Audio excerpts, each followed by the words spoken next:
My next talk is on challenges in browser connectivity. First, a little bit about me. My name is Marten Seemann. I'm a software engineer at Protocol Labs and Marten Seemann on GitHub. So, I'm here to talk about browsers and how we connect them to the libp2p network. Just as a quick reminder, at the beginning, libp2p connections. We do point-to-point connections between two nodes. We have different options for that. There's no one-size-fits-all. And the philosophy of libp2p is not to find like the perfect solution, but to offer like a bunch of different options. And then depending on the situation, you can use one option or the other option. So for example, here the node is advertising that it's listening on TCP port 10,000, and it's at the same time also listening on port 20,000 for quick connections. And then depending on if you have quick support or if quick is blocked in your network, you can either connect on TCP or on quick. Quick connections are always secure. There's no way to establish an insecure, say quick, I meant libp2p, sorry. libp2p connections are always secure. There's no way to establish an insecure libp2p connection. By performing the libp2p handshake, which can be done by noise or by using TLS 1.3, you gain knowledge of your remote peer's ID. And this is a cryptographically verified knowledge of that peer ID, and you get a fully encrypted connection. And then once we have set up an encrypted connection, we apply a stream multiplexer. On TCP, we use YAMX or MPLEX, and Quick has native stream multiplexing, so we can reuse this connection to run like many conversations in parallel. So let's have a look at, I'm wondering why these lines are there. Let's have a look at the connection options that we have in libp2p. So and I've split this for the different implementations that we have. We have Go libp2p, Rust libp2p, and JS libp2p, and I'm only looking at the browser support here. JS libp2p can also run in Node, but I've omitted that column here. So both Go and Rust support TCP connections, so that's pretty good. But then there's no way to dial a raw TCP connection from a browser. You can dial HTTP, but there's no way to get like the raw TCP byte stream out of that. It's similar for Quick. Go libp2p has Quick support. Rust libp2p is working on it. We'll have it very soon. But then again, there's no browser API to give us a raw Quick connection. So the last three lines in this table, and this is what I'll be focusing on in this talk. These are more solutions that are targeted towards the browser. And we do have WebSocket support in JS libp2p, and we also have WebSocket support in Go libp2p and Rust libp2p. But we can't enable it everywhere because we need a TLS certificate that's signed by a certificate authority like Let's Encrypt, and we'll come back to that later. Then there's a new protocol around called WebTransport. It's based on Quick.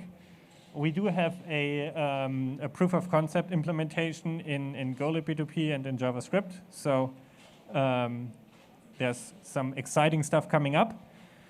And then the last option is WebRTC, where we have like partial support in JS libp2p using centralized architecture, namely a stun and a turn server to establish connections.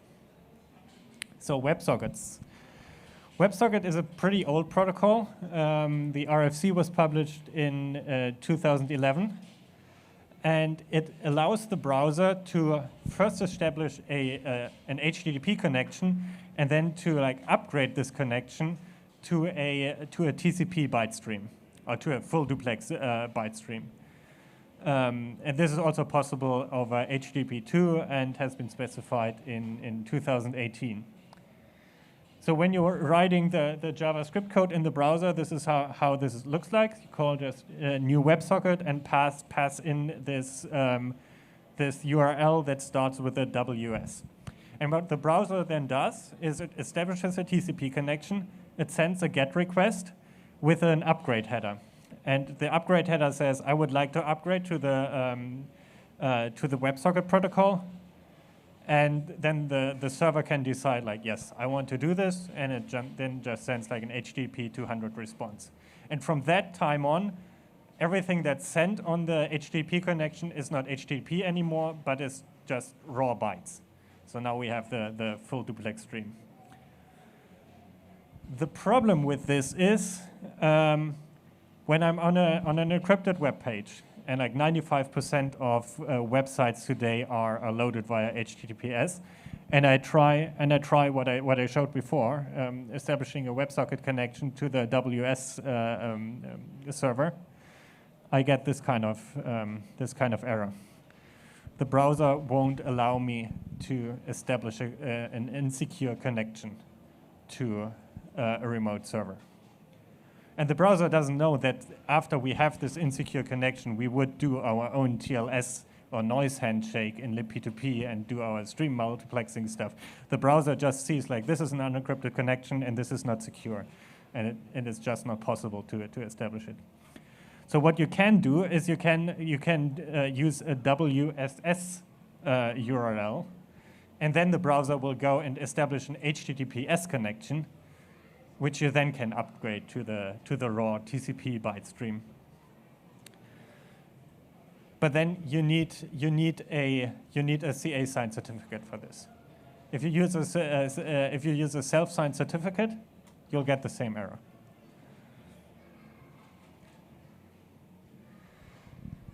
So this is partially good news. We can, for libp2p nodes that do have a domain and that do have a certificate, we can connect a browser to them. It just takes time. Let's count the round trips. So first we need to do the TCP handshake, one round trip. Then we need to do a TLS 1.3 handshake, and I'm being generous here. 1.2 would take 2 round trips. But with 1.3, we can get it down to one round trip. So this is for the HTTPS connection. Then we need to upgrade to WebSockets, so do this GET request with the upgrade header and get our HTTP 200 back, another round trip. Then we need to negotiate if we want to speak noise or TLS in libp2p. Costs us another round trip. Then we need to actually do this handshake, one more round trip, and then we need to negotiate if we use Yamux or Mplex. So in total, we are at 6 round trips. This is bad. If you are on a connection with like 100 milliseconds round trip time, like this will really hurt you. So admittedly, this is not all WebSockets' fault. We have this old protocol called multistream, which is kind of slow and which we've been planning to replace for a long time. And once we get this done, we can save 2 round trips. So we get down to 4. A little bit better. But let's go back to this problem of certificates. Most libp2p nodes don't really care about their domain name. You care about your domain name if you're running a website, but if you're running a libp2p node, the node will just advertise its IP address, and there's just no need to use the DNS to use the DNS system. Some people have servers where they have a domain name configured. So what about can we give at least those subset of people, can we give them a certificate automatically? And we thought about this a couple of months ago in the libp2p team. So there's this thing called the ACME protocol, which is the protocol that Let's Encrypt made famous when they started their CA, and it allows you to do automatic verification of a server. So before we had Acme, getting a TLS certificate was like really cumbersome, and you had to send emails back and forth to prove that you actually owned the domain. And with Acme now, this is finally possible to automate this. And basically, how this works is that the certificate authority would give you a challenge, and you prove by running an HTTP server or a TLS server that you actually own this domain. The problem is you need to run these servers on port 80 or port 443, which a normal user can't do on with normal Unix permissions. So this is kind of sad, and we didn't want to bake this into libp2p. There's a third option to do this Acme challenge, but it requires you to control the DNS server. So this is even more privileges that you would need. Maybe we could go the way and get a TLS certificate for an IP address. This is kind of an esoteric thing. Let's Encrypt doesn't allow any IP certificates. Zero SSL, it looks like they do. We haven't explored this any further, but this could be an interesting way to get certificates for at least for IP addresses that are publicly dialable. So this is a way that would definitely be interesting to pursue in the future. Let's have a look at WebTransport now. I've already mentioned it briefly in my talk about Quick. WebTransport is currently under the development at the IETF. It's not an RFC yet. It runs on top of HTTP 3. That means it's always encrypted. And it provides, it's kind of like WebSockets running on top of Quick, in the sense that at the end of the day, you get access to the native Quick streams. And the way you would call this in JavaScript is you call the new WebTransport constructor with the URL that you're connecting to. Your browser would then go and establish an HTTP 3 connection to that server and send this connect request, which is the equivalent of the upgrade request we saw earlier for WebSockets.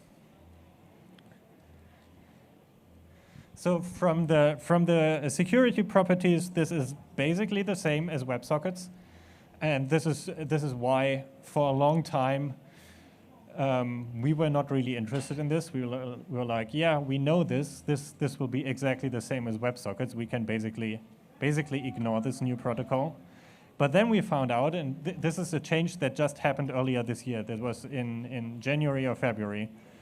The W3C, who is standardizing the browser API, they made a change.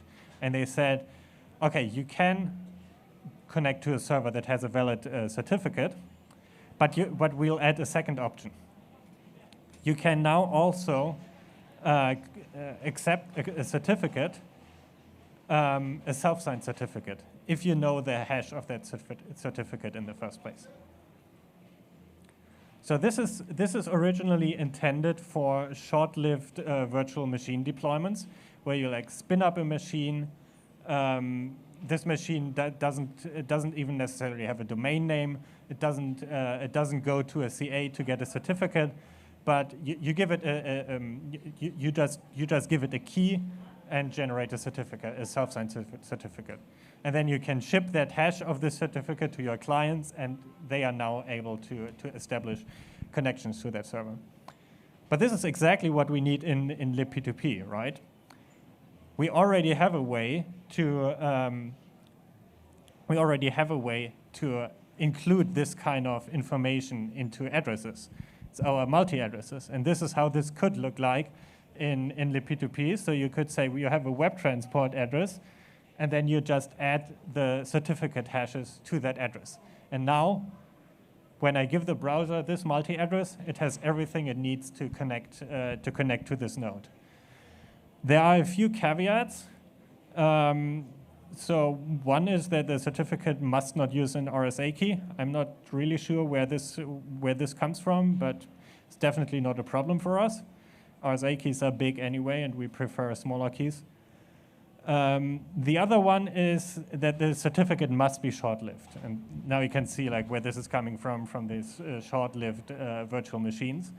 So a certificate will only be accepted by the browser if it's valid for less than 14 days. That means that if we actually want to roll this out in libp2p, we need a mechanism to update the certificate on a regular basis and to update our multi-addresses. So the idea is to have not one, but to have at least 2 hashes in the multi-address. And when a node boots up, it would generate the certificate that it wants to use right now. And it would also generate the certificate that it plans to use in 2 weeks. And then it would put both hashes into the address. That means that when a client just receives this address like the day before or the minute before the certificate expires and the server decides to roll over the address, it still has a hash for a certificate that's valid. And then as time goes on, the server would just stop advertising this address and advertise an address that then has the certificate for like the next period after that, right? So this is pretty exciting. Let's count the round trips of this WebTransport handshake. So first we need to do the quick handshake, which is 1 round trip. We then need to do the WebTransport connect upgrade, which takes us another round trip. And then, unfortunately, we need to do another handshake to verify that there's no man in the middle and to actually authenticate the other peer, that we know who we are talking to. So this takes another round trip. So we are now at 3 round trips. However, we can WebTransport, the spec allows you to run step 2 and 3 in parallel. This doesn't currently work in Chrome because there's a bug in Chrome. So currently it's 3 handshakes, but I talked to the Chrome team at Google, and they are aware of this bug, and they are hopefully planning to fix it soon.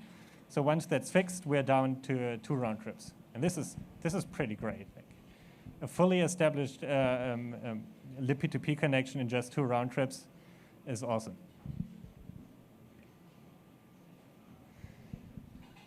So this is where's this at? At the moment, this is mostly in our heads and in a proof of concept. We haven't finished the specification yet, but we are actively discussing it, and we are planning to make progress on this in the next weeks and months. So stay tuned for updates. So last thing I want to talk about is WebRTC, and here's where things get a little bit more hand-wavy. WebRTC is a protocol that's been around for a while, since 2014. There's a long list of RFCs that defines how to do WebRTC. It is primarily built for audio and video conferencing, and if you've ever used stuff like Zoom or Google Hangouts or Meets or however it's called nowadays in the browser, then this is how your data has been transferred over the internet. So there's a lot in WebRTC actually built for supporting audio and video, like codec negotiation, like adaptive bit rates when your bandwidth drops, then the quality goes down, but your connection doesn't break. And all this stuff is defined in WebRTC. But there's also this thing called the Rtc Data Channel. And I assume that this is what is used when you are using the chat function in a video call. So this is built for exchanging raw bytes instead of like audio and video streams. It uses DTLS, and it ships those DTLS payloads over SCTP. So clearly you can see this protocol was built before there was Quick around.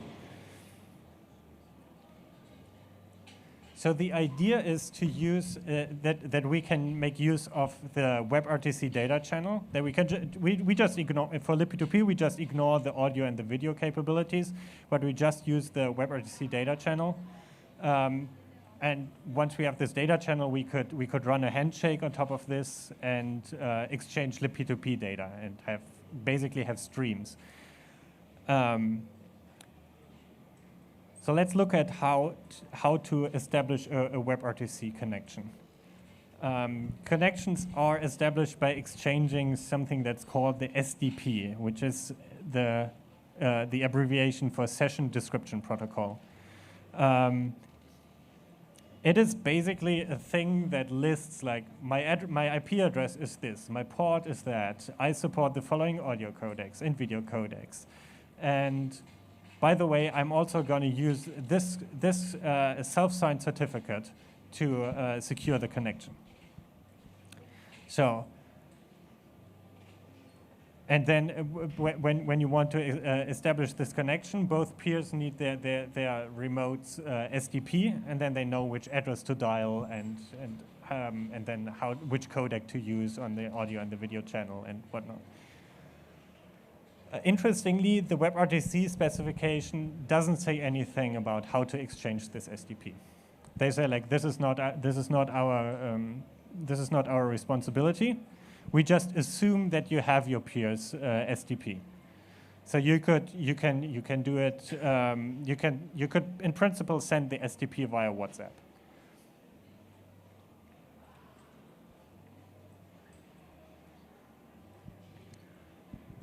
So let's have a look at how this works in the browser.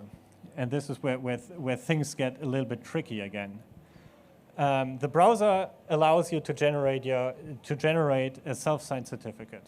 And when we first saw this, it was like, great, we can use the certificate and encode all kinds of stuff into the certificate to do like a combined WebRTC libp2p handshake, kind of similar like we encode the user ID into the TLS certificate when we do the libp2p TLS.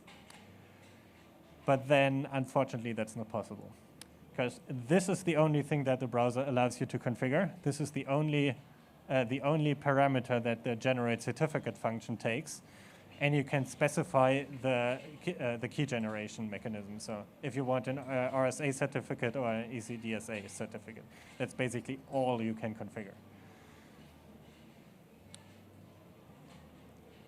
So what does this mean? This means that the handshake that you do in WebRTC can really be used to authenticate the peer.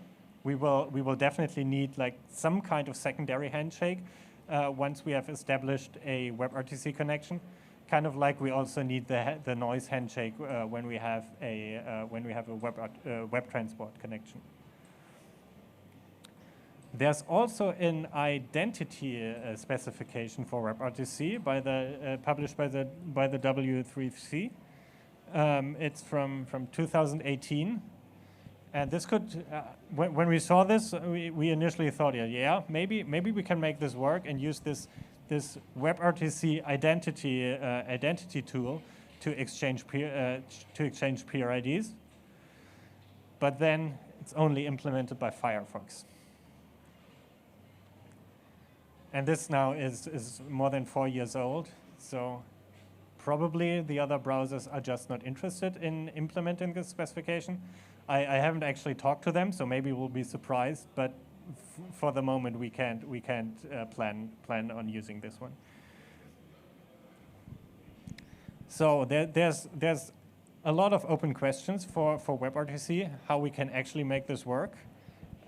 We are currently actively exploring this space, and we are making good progress. If you're interested in making WebRTC work, then please get in touch. We are very happy about any ideas, any feedback, any contributions. And with that, I thank you for your attention.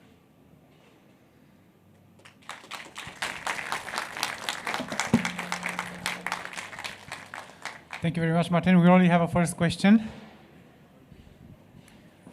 Hey, thanks for the talk. I was just wondering, you were talking about the WebTransport is still kind of in flight with defining the specification, how that's going to work and everything. I'm assuming we follow that there libp2p specs. Is that in a PR? How exactly do we follow that? What's the best way, and how do we follow along there? Sorry, I didn't really get the question. How do we follow along with the updates being made to WebTransport? Do you mean the updates made to the IETF draft, or the updates to how we use this in libp2p? To how we're using it, yeah, in the browser. There's a pull request in the libp2p specs repository. Okay. Number 404. 404? Yes. Is that, are you trolling me? Okay, thanks. Okay, thank you very much. Yeah, okay.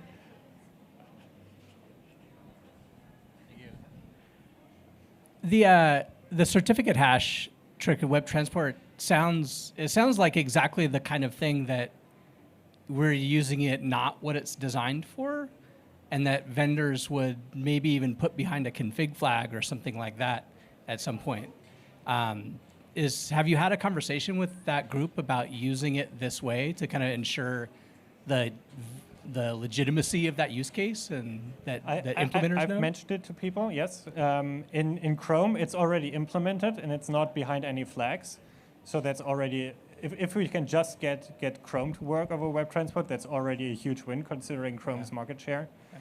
Firefox has expressed interest in implementing WebTransport, and especially this feature as part of the WebTransport spec. So I'm optimistic there as well, although it's not implemented yet, so anything could happen. Okay, thanks. Yep.